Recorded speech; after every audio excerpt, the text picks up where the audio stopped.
Lorsque l'avion du président russe arrive en retard, son homologue américain décide qu'il ne sera pas celui qui devra attendre. Alors le cortège de Donald Trump attend avant de se diriger vers le palais présidentiel d'Helsinki. Cette anecdote donne le ton de ce sommet. Quand les dirigeants se rencontrent enfin, le président américain décide de faire des compliments à son homologue russe, malgré la nécessité de faire preuve de fermeté, ne donnant que quelques vagues indices sur les discussions à venir, prévues sans programme officiel.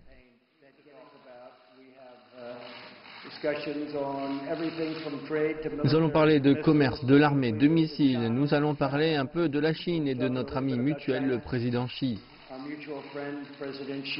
Lorsque les deux hommes sont apparus après leur réunion, c'était pour annoncer une improbable remise à zéro de leur relation.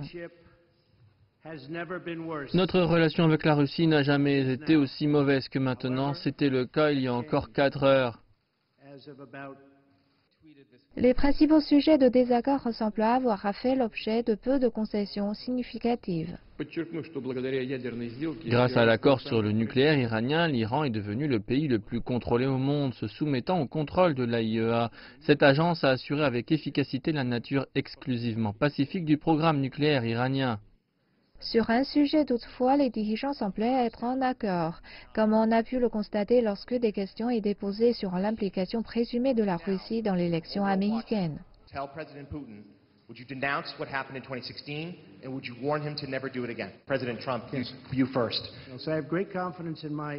J'ai une grande confiance en mon service de renseignement, mais je vais vous dire que le président Poutine a été extrêmement fort et puissant dans son démenti aujourd'hui.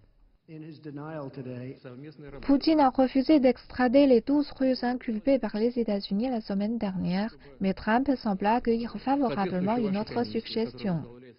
Le procureur spécial Mueller peut nous envoyer une demande officielle pour que nous interrogions les individus qu'il pense coupables de ces crimes. Et avec ces propositions, les deux dirigeants sont rentrés chez eux, s'engageant à organiser des rencontres fréquentes à l'avenir.